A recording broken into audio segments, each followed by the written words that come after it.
Hi everyone. Today I'm going to discuss with you about the values and attitudes. It is related with the BMGT E 3055 organizational behavior.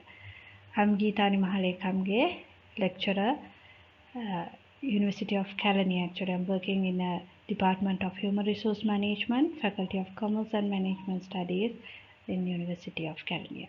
So today I'm going to discuss with you about the values and attitudes. So actually, this is very important topic when we are studying in organizational behavior. So basically, under the organizational behavior, we are talking about how employees are working in the organization. So how their behaviors are affecting organization success. So values and attitudes are very important concepts when we are talking about the organizational behavior, because the values of the people and the attitudes of the people are directly impact to the behaviors of the employees. How they behave in the organization, how they involve to organization performance. So those are affected by the values and attitudes of the employees. These are the learning outcomes and learning objectives. So after this session, students should be able to identify values and its importance. So in here, I'm going to discuss with you about the definitions of values and what are the importance of values. So how those are impact to the organization and the behavior of the employees, and then uh, describe the different types of values. So according to the survey and according to the research, it identified that there are basically two types of values. So in here I'm going to discuss with you about the two types of values, and then after that you can identify the values of different generations in the workplace. As you already know, there are different types of generations in the workplace, like baby boomers, generation X, Y and Z. So we can identify what are their values. So based on the generations, employees values may be differ. So in here we are going to discuss about what are the values of different generations and why we should discuss with different generation, because according to their values, their those are impact to their behavior. So organization should know the differences of the values of different uh, generations, and then we discuss about what the uh, values of different culture. So Hofstede identified that there are different cultural values. So based on their culture, the values of the people also differ. So in here, I'm going to discuss about the different cultural values according to the Hofstede. And then the second part of this session is attitudes. So after studying this session, you can identify what is attitude and the definition of attitudes. Then you can identify there are three components of attitudes.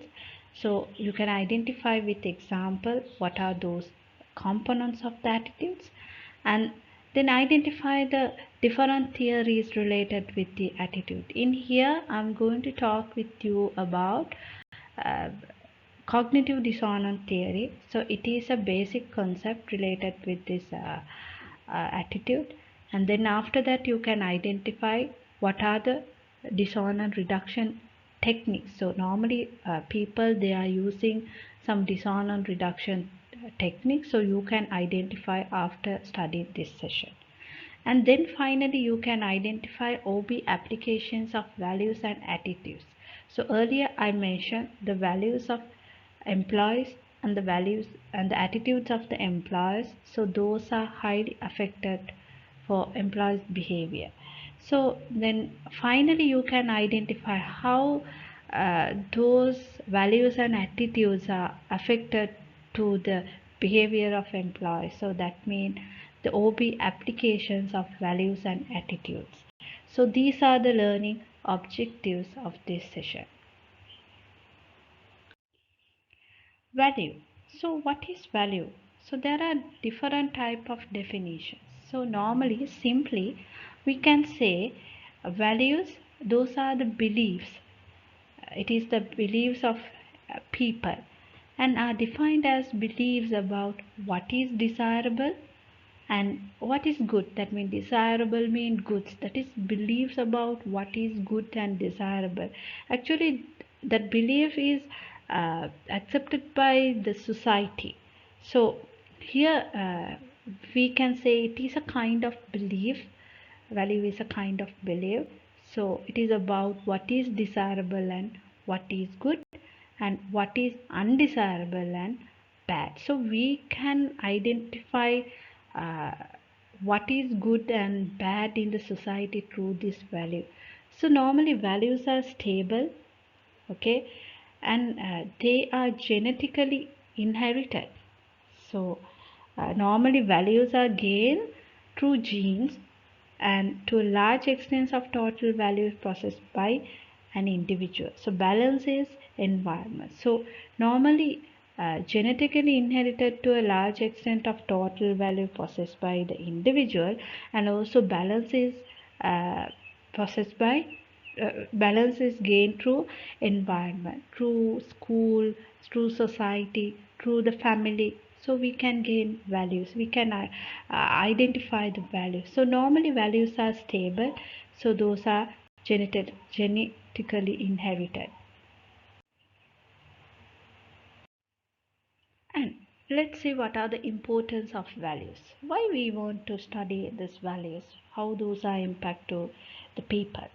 So it provide understanding of the attitudes, the motivation and behavior of individual and culture. So normally values, it shapes the attitudes of the people and the behavior of the people of the culture. So normally values are important to the study of OB because they lay the foundation for the understanding of attitudes and motivation, and also as well as it is influencing our perception. So normally individual enter an organization with preconceived notion of what ought and what ought not to be. So values generally influence attitudes and behavior. So let's take an example.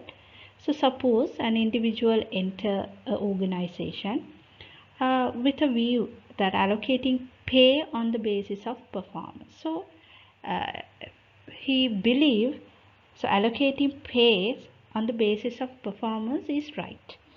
So whereas allocating pay on the basis of seniority is wrong. So that is that person's beliefs.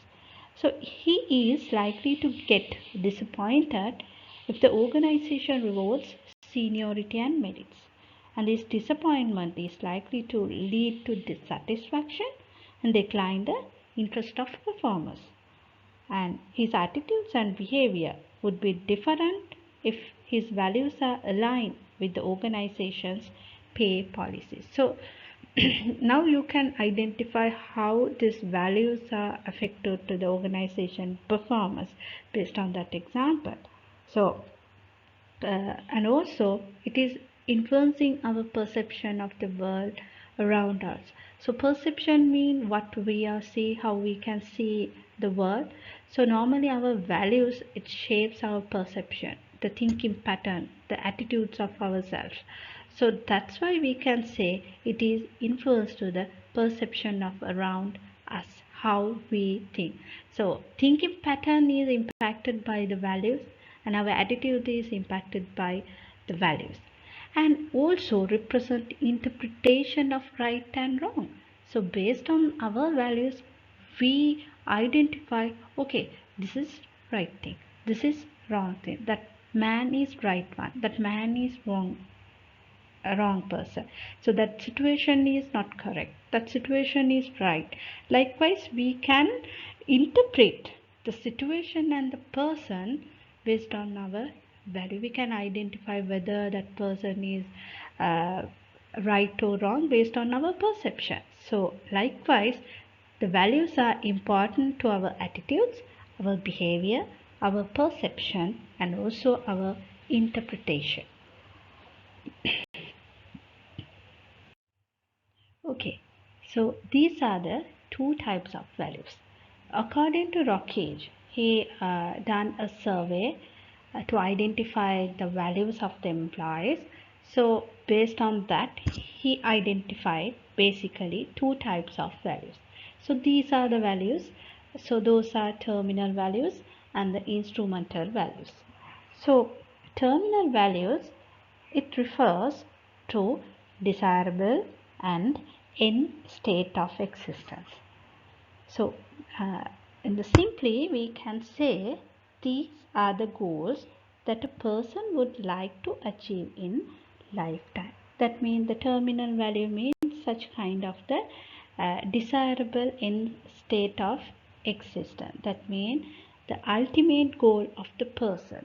That is terminal value. So let's say that person have a ultimate goal is to achieve a luxury life. Achieving luxury life is a ultimate goal of that employee. So it is that person's desirable end state of existence. So we can identify it is as a terminal value. And the next one is instrumental value. So it is a preferable modes of behavior or means of achieving one's terminal value. So it means that how we can achieve terminal value. So we need equipments or instruments to achieve terminal value. So let's say, so earlier I mentioned terminal value is luxury life. That means that person's ultimate goal is luxury life. So what that person do to achieve the ultimate goal of luxury life? So that is hard working. So we can consider this hard working. Value of this hard working is an instrument to achieve the terminal value. That is instrumental value. That is the mode of behavior or mode of means that we can use to achieve one's terminal value. It's a kind of instrument, kind of equipment. So we can say it as a instrumental value. Here we can identify values in the Rockage survey. So according to the Rockage identified these as the terminal values. A comfortable life, that means a prosperous life, and an existing life, okay, stimulating and active life. So we need active life. A sense of accomplishment, so lasting contribution. A world at peace, that means free of war and free of conflict. That is, we need peace, that is terminal value. The world of beauty, that means beauty of nature and the art. Equality, that means equal opportunity for all people in the world. That is terminal values. The family security, taking care of our loved one. The freedom, we need freedom. We are highly respect our freedom. We need free choices, independence. So those are identified as a terminal value. And the happiness, though, everyone's ultimate goal is what? Happiness. Inner harmony, that means freedom from inner conflicts, that means intrapersonal conflicts. So we need to free from intrapersonal conflicts, that is inner peace. And mutual love, national security.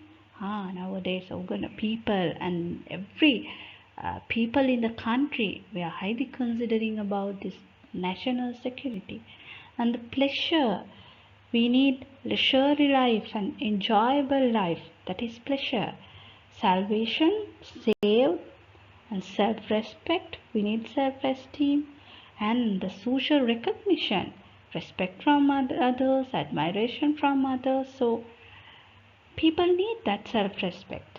and the self-recognition and the true friendship, close relationship, and the wisdom. So, according to the Rockage survey, he identified these are the terminal values. So, these are not only terminal values in the world. We have to identify, we can identify a lot of terminal values. But according to the Rockage survey, he identified these values are as a terminal values. And also, Rockage identified, according to his survey, identifies some instrumental values. Ambitious, that means hardworking. So people need hardworking to achieve their ultimate goals. And broad-minded, we need to be open-minded. So that is broad-minded and capable, competence, effectiveness, we need that.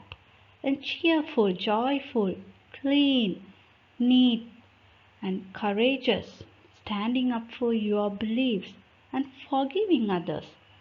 Helpful, working for welfare of others. We need to help for people to achieve peaceful environment. And honest, we need honest and imaginative, creative. Creativity is nowadays, it is a big one, and creativity, it is highly dependent to the success of the life, especially for the entrepreneurs. So creativity is must for entrepreneurs. And independent, again independent, intellectual, intelligent, that is value. And the logical, should think logically, rationally, and consistently. And loving, affection, kind, obedient, respect for others, and we should polite, well mannered, and responsible.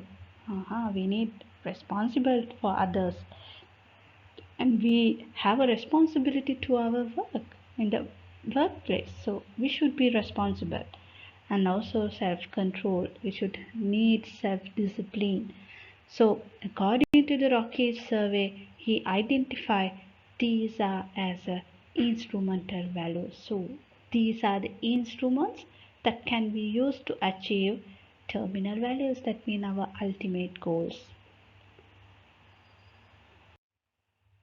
And according to that survey, he identified for these executives, activists, and union members have a specific terminal values and instrumental values. So let's take executive. So executives here, their terminal values are self-respect, family security, freedom, sense of accomplishment, happiness. So these are their terminal values. And according to that survey, it identified that executives have instrumental values. What are their instrumental values? So these are the instrumental values: honest, responsible, capable, ambitious, and independent. And activist, according to that survey, these are the terminal values. So what are the terminal values? Equality, a world of peace, that means free from conflicts, the family security, self-respect, and the freedom. And the instrumental values are honest, helpful, courageous, responsible, capable. And let's take union members. So their terminal values are family security, freedom, happiness, self-respect, and the mature life. And their instrumental values are what? Responsible, honest, courageous, independent, and capable. So likewise, we can identify different jobs have different people involved in different jobs have different types of terminal values and different type of instrumental values. So according to this survey, he identified these terminal values are in and instrumental values are applied to executives, activists, and the union members. Okay, so now so far we discussed about the definition. So basically, what is the definition of Value, it is the belief, actually it is a belief of the person, what is good and what is bad. Okay, so and then identify the types of values, terminal values and the instrumental values. So let's move on to the generational value. So in the organization there are different type of generation. So as in the home, as in the family, so in the family, our grandparents are from different generation, and parents are from different generation, and children are from another generation. So in the family we have generation clashes. The value clashes are there based on the generation. Their values, their beliefs, their attitudes may be different. So like in the family, like in the home, in the organization, we can identify different types of generation. So we can identify as them generations in the workplace. So research suggests that generational differences exist in the workplace. Normally, we can identify different generation in the workplace. So earlier we have traditionalists, now they are retired from the organizations, uh, but very low percentage in baby boomers, and generation X are there, millennials are there, generation Z are there. So baby boomers, they are born from 1946 to 1964, and the generation X born from 1965 to 1980. And the millennials, we can say, and we can identify these as the generation Y. So they are born from 1981 to 2000. And now the generation Z is there. Now they are coming to our workplace. They are around at 20, 21 years old. So they are born from 2001 to 2020. So likewise we can identify different generation in the workplace. So we should remember their values are different, their beliefs are different, and their attitudes are different. And we should remember their values, beliefs, and attitudes, those are highly affected to their behavior. So organization management, they should identify their behaviors based on what? Their values. So we should first identify, as a managers, we should first identify what? We should identify which generation in our what are the generations in our organization and what are their values, and then based on that we can get idea of how to manage them. So remember, there is a value differences, there is a attitude differences. So we should remember, based on that their values and the attitudes, their behavior may be shaped. So that's why we need to identify generation values. Here you can identify 5 generations of workers. And remember, this study was done in the United States of America. So we can identify the characteristic of that, and also incident of the United States, the workforce of the United States. So they done the survey by using the workforce of United States, and then they apply their uh, findings to other countries well. So here you can identify current US workforce members. So 2% traditionalists are there, and 25% baby boomers are there, 33% generation 6 are there, and most of are from millennials, that is generation Y.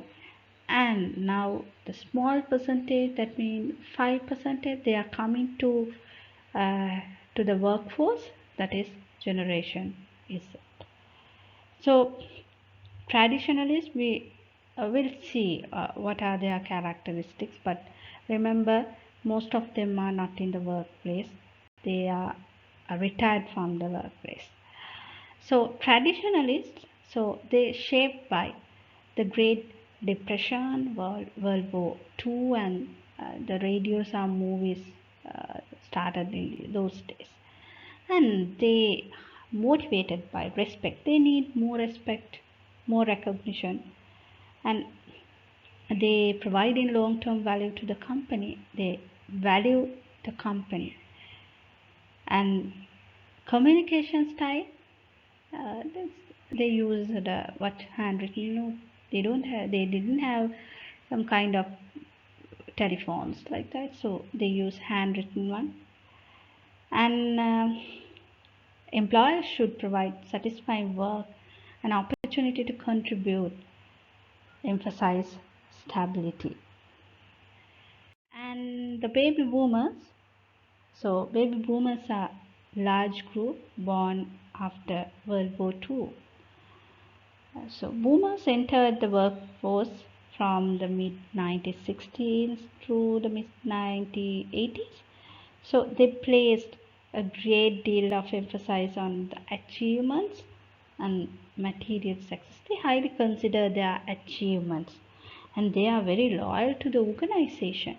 They start from the one organization and stay in the long term, and then after then completing their service period, then retire from the same organization. They are highly loyal to the organization, and they work hard and want to enjoy the fruits of their labors. They try to work hard. They are satisfied with hard working, and they are very rationalist. Okay, they believe their success, and boomers see the organization that employs them only as a vehicle for their career. So they are highly uh, loyal to their career, and their terminal values are accomplishment and social recognition. They highly consider about the social recognition. So what employers should do? So employers should consider their values, their thinking pattern, and their attitudes. Okay, so employers provide them with specific goals and deadlines, put them in a mentor role, so we can assign them as a mentors, okay, to provide the path to juniors, and offer coaching style feedback. So employers should do to achieve more from that baby boomers. And the generation X, uh, they have been shaped by globalization and the two career parent and computers. So their generation X, they face dual career parents. That means mother and father also working, and computers are generated at that stage. They value flexible. They highly considering about flexible environment and life option and the achievement of job satisfaction. They highly consider about family and relationship. They highly focus on work family balance. Why? Both parents are working, and husband and wife are working, so that's why they highly considering about work family balance. So family and relationships are very important to this group. So generation X's are believing particularly of authority. They are not highly considering about authority. They also enjoy team oriented work. They like to work as a teams. In search of balance in their lives, generations X's are less willing to make personal sacrifice for the sake of their employer than previous generations. So previous generation, they highly loyal to the organization. So they are not they always try to sacrifice their family life to the working life. But generation X's, they don't like to sacrifice their family life for the sake of employer, and they rate high on the terminal values of true friendship, happiness, and pleasure. So what employers should do? Give them immediate feedback and provide flexible work arrangement and provide work-life balance and extend opportunities for personal development. And the millennials, that is Generation Y. So the most recent entrance to the workforce, Generation Y, we are calling as them millennials, Nexters, Generation Nexters, likewise. So different names they have. They grew up during prosperous time than a previous generation. They have high expectations and seek meaning in their work. And Generation Ys have life goals, so some more oriented toward become rich and famous than Generation Xs. So they always try to become rich and always try to become famous than Generation Xs. But they also see themselves as a social responsible. They're highly responsible for the society. They are highly considering about the environment, the pollution of environment. They always try to protect the environment. So likewise, they highly responsible for social society. And generation wise are at ease with diversity and are the first generation to take technology for granted. So they use technology and also they accept diversity. They like to work with diverse culture, diverse environment than previous one. They like to change, and more than other generations they tend to be questioning. They always question from their uh, superiors, and they are networked electronically. They use Facebook, they use Twitter, they use WhatsApp, likewise they network electronically, and they are very entrepreneurial. So they like to work as entrepreneurs. They don't like to work under the authority. They don't like to report the senior managers.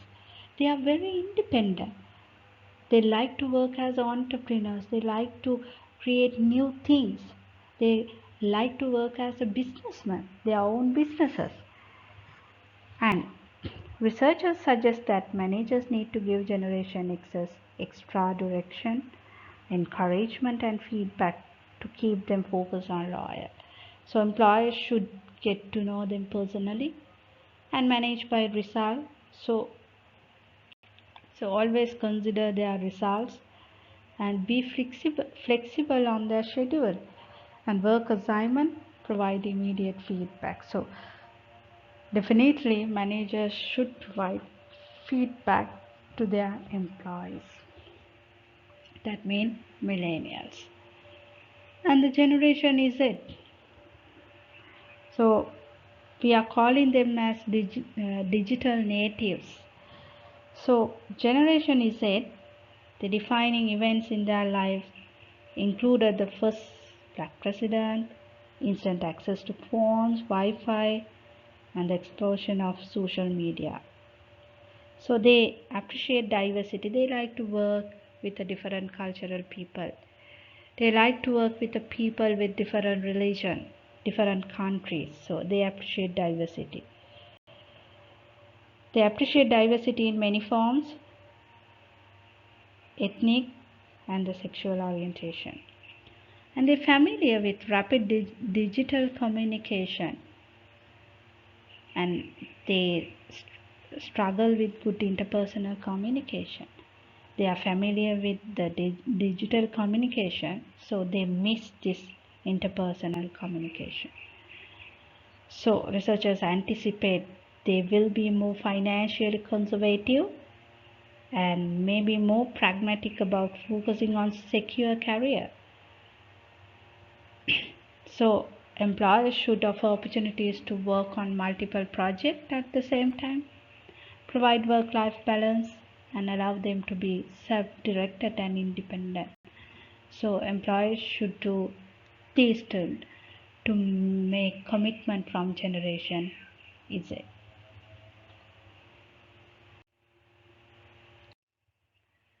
So, like we say about the international values, so also we call this as in cultural values. Actually, this was identified by the Hofstede. So Hofstede, we name this as a Hofstede framework for assessing cultures. So different cultures have different values.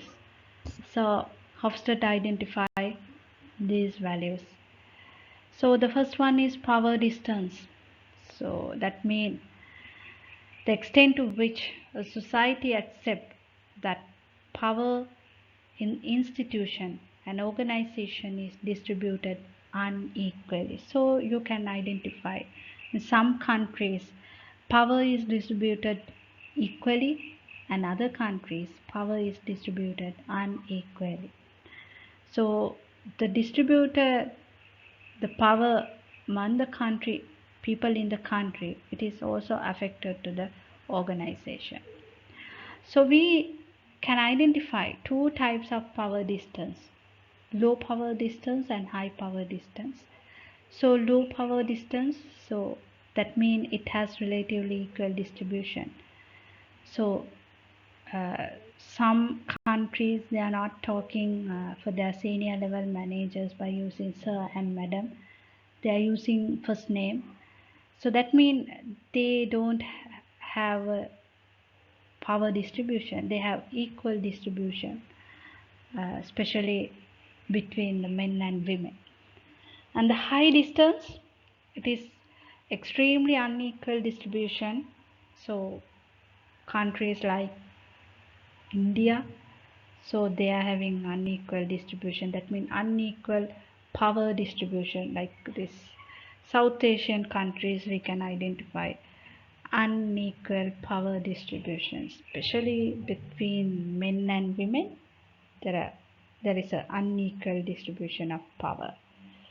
So likewise, so those are affected to the organization situations in such countries. So when we are working with multiple organization and also multinational organizations, when we are dealing with organizations in other countries, so we should consider about these values, because those values are affected to the employees in that countries. And the next one is individualism and collectivism. So individualism, so the degree to which people prefer to act as individuals rather than the members of groups. So some people, some countries, the people in some countries, they like to work as an individual, not as a groups. They like to work as an individual, like USA, UK. They don't like to work as a teams. Okay. And the collectivism, that means uh, the tight social framework in which people expect others in groups of which they are part to look after them and protect them. So some countries, some people in the countries, they like to work as a teams because they believe that other uh, people in the group, they protect them. So like Sri Lanka, China, the people in Sri Lanka and China, they most of the time like to work as a team rather than individual. So, and the masculinity and the femininity. So masculinity, the degree to which the culture favors traditional masculine role, that mean males have more power in the society. And the femininity, that is a national culture attribute that indicate little differentiation between male and female roles. So there is no distance between male and female. So female, they play a major roles in the country like New Zealand and Australia. So they don't have a distance between the male and female, especially in the New Zealand. The prime minister also a lady. So they are considering about this femininity. So females, they are playing major roles in the country as well as the organization. But in the masculinity society like Pakistan, India, so it has males have more power, and males play the major roles in the country and also the organization. So there is a high distance between male and the female. So that is masculinity country. And the uncertainty avoidance, the extent to which a society feels threatened by uncertain and ambiguous situation and tries to avoid them. So some countries, they try to avoid uncertainty. They don't like to uncertainty. Okay, they need specific things, plan things. They always try to plan everything, so they don't like to uncertain. They always try to avoid them. Like German, Latin American countries, they always try to avoid uncertainty.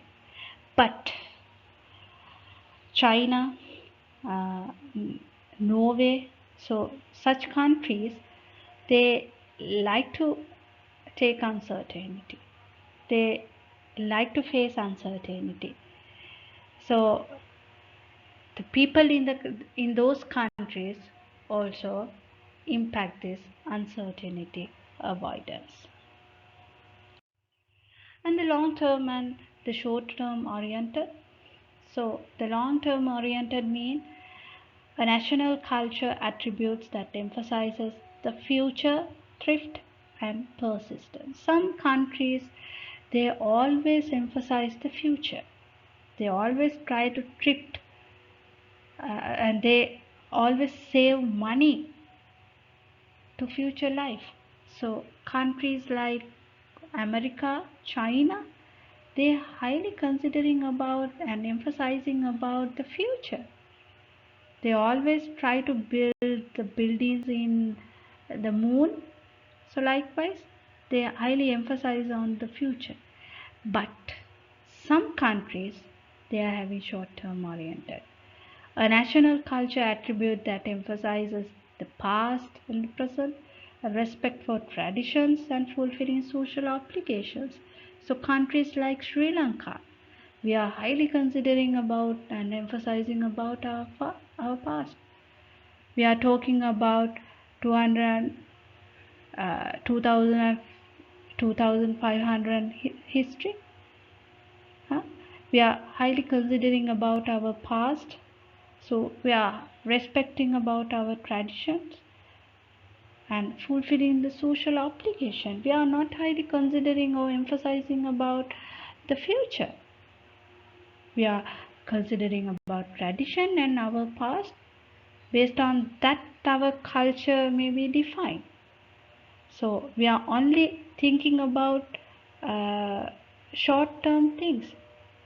So likewise, there is a short-term oriented and long-term oriented countries. So people in Sri Lanka never thought about future. They are only considering about past and the present, not highly emphasize on the future. So likewise, Hofstede identify this uh, long-term orientation and short-term orientation. And indulgences and restraint. Indulgence, that means the degree to which it is alright for people to enjoy life, have fun and fulfillment natural human desire. So there is no rules, no regulation. People are enjoying their life and always try to fulfillment natural human desire. That is indulgence. But some countries, those are restrained.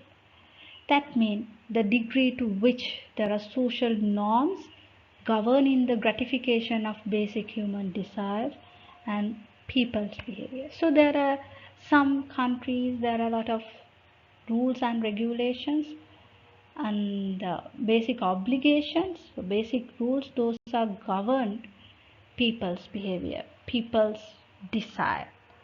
So countries like uh, so that is Middle East countries, so those are lot of social norms, a lot of rules and regulation governing the human behavior. But UK, USA, Australia, New Zealand, they are high, they are having high degree of indulgence. They are enjoying their life, they don't have social norms, they are not considering about their social norms, they have fun and fulfillment, natural human desire. So so OB specialists should remember that there is no theories and principles are universally acceptable to manage people around the world. So they should take into consideration cultural values when trying to understand the behavior of people's interest different in countries. So managers, that mean OB specialists, should identify these cultural values, the differences between differences among those cultural values. They should know that there is no universally applicable to managing people around the world. What they should first do, first they should identify the cultural values, then they can understand the behavior of different people in the different countries.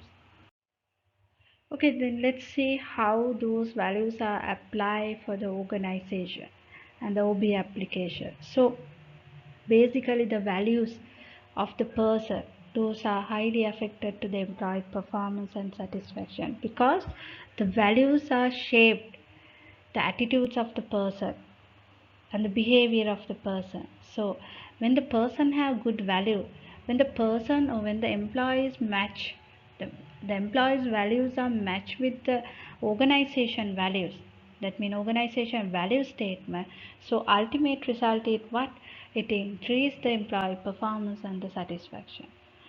And also uh, employee evaluation. So nowadays organization, they evaluate the behavior of the person. So when we evaluate the behavior of person, so we should understand the values of that person. So it is also affected to the employee evaluation, that means evaluate the behavior of employees. And the conflict of the organization, so if the person have the good values, that means if the person have a value about the free from conflicts, okay, that means peaceful environment, so it reduce the conflicts of the organization. But if the person is highly value of the conflicts, they always try to create conflicts with that person, so what happened, it goes to increase the conflict of the organization. That means, so the values of the person, it is ultimately affected the attitudes and the behavior, and also it is affected to the conflict of the organization, and the ultimate result is what, so those the values of the people, values of the employees, those are highly affected to the organization performance. So the next part of the session is attitudes. So earlier we discussed about the values. Now the second part of the session is attitudes. So attitudes, the definition of attitudes, that is evaluative statement. That is a statement, evaluative statement or judgment concerning about people or events. So we have some attitudes related with our events, objects or people. Sometimes we have positive attitudes, sometimes we have negative attitudes. So that is a evaluative statement.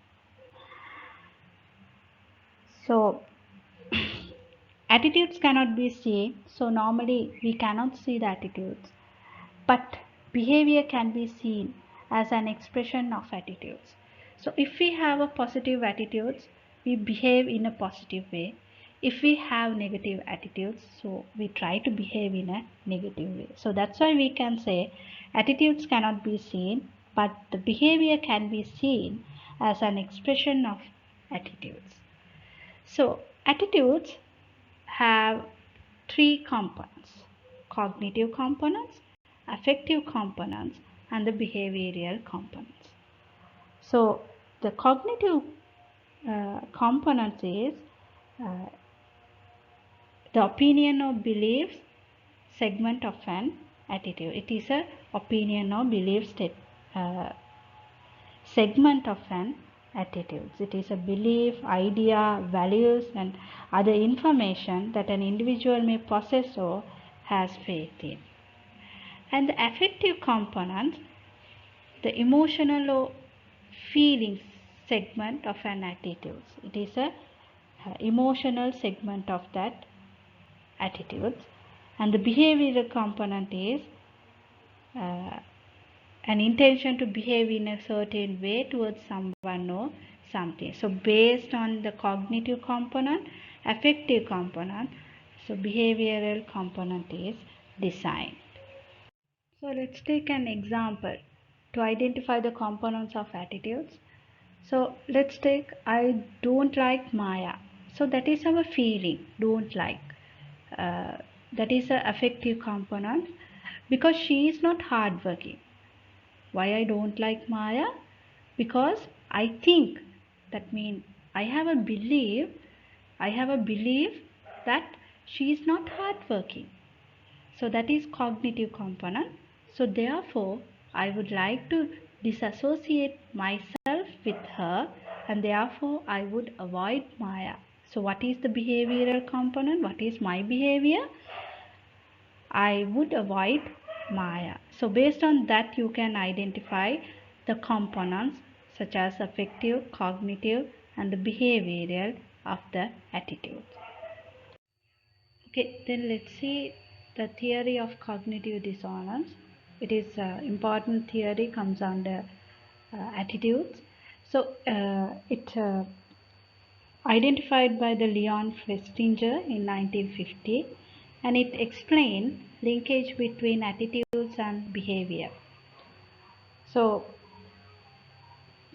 cognitive is thinking or mind, and dissonance is inconsistency or conflict. So that is cognitive dissonance. So cognitive dissonance is the psychological conflict from holding two or more incompatible beliefs or attitudes simultaneously. So that means cognitive dissonance. So example for cognitive dissonance is, so let's consider a driver who refuses to use seat belt even though knowing that the law required it and it saves lives. So here you can see that person has incompatible attitudes and behavior. That person know that it is law required to uh, wearing a seat belt and it saves life, but at that same time that person refuses to use seat belt. So here you can see how the incident is shows the incompatibility between attitudes and the behavior. So individual may feel embarrassment, guilt, anger, and a variety of other usually unpleasant emotion when they have cognitive dissonance. So the individual, they use some techniques to reduce such dissonance through dissonance reduction theory. Here these are the dissonance reduction theory. So let's take the example. There are attitude and cognition. Cognition means that idea and thought. So there is an attitude that I like eating hot dogs, and also at that same time they have an idea about hot dogs are unhealthy. But the behavior is what? I often eat hot dogs. So at that time what happened? That means individual feel unpleasant emotion because that person are having incompatible attitudes and the behavior, or two or more attitudes and the cognition. So at that time that person use dishonor reduction techniques. So these are the dishonor reduction techniques. So first one is individual may modify any of the element. That means they can change his idea about the subject. So example, I don't eat hot dogs that often. anyway, I guess it's not that unhealthy. So likewise, he can change that hot dog is not unhealthy. Change his idea about that subject. And the second one is individual may attempt to modify the degree of importance of cognition. That means, example, there are not that many studies or researchers that support the idea that hot dogs are unhealthy. So I could be wrong. So likewise, he can modify the degree of importance of our idea. And the third one is individual may introduce or add novel condition. That is, he can add novel idea that are in agreement with the attitudes or behavior. So let's take I work out regularly. That means I am doing exercise regularly. The negative effects of eating hot dogs frequently will be counteracted by the exercise. So likewise, so we can add novel idea regarding that attitudes and the behavior. So that is a dissonance reduction techniques. Okay, then let's see how we can assess the work attitudes in the workplace. So we should identify as a manager, so we should identify the attitudes of the employees towards the workplace. So these are the assessing techniques. So we can do attitude survey. That means eliciting responses from employees through questionnaire about how they feel about their jobs, work group, supervisor, and the organization. So they can freely answer the questions about their jobs, work group, supervisor, and the organization. And this is the sample of questionnaire regarding job attitude. So likewise we can use to assess this questionnaire to use this questionnaire to assess the workplace attitudes. And we can use exit interviews. An exit interview involves meeting with departing employee. This mean is often conducted by a member of the human resource management department. So this meeting is often doing by the human resource management of the department. He can do the exit interview. So before leave the organization, the HR manager can get the opinion from that employee why they are leaving from the organization. So this meeting will reveal that makes employee dissatisfied at work and give management clues about areas for improvement. So exit interview is very important to assess the attitudes of workplace attitudes. And let's see the job application regarding the attitudes. A person can have thousands of attitudes, but OB focuses attention on the limited number of work-related attitudes. Here we are talking about the work-related attitudes. So there are major job attitudes. What are them? Job satisfaction, job involvement, organizational commitment, perceived organizational support, and employee engagement. So the job satisfaction, so it is the attitudes towards the employee, the collection of positive or negative feelings that individual holds towards his or her job.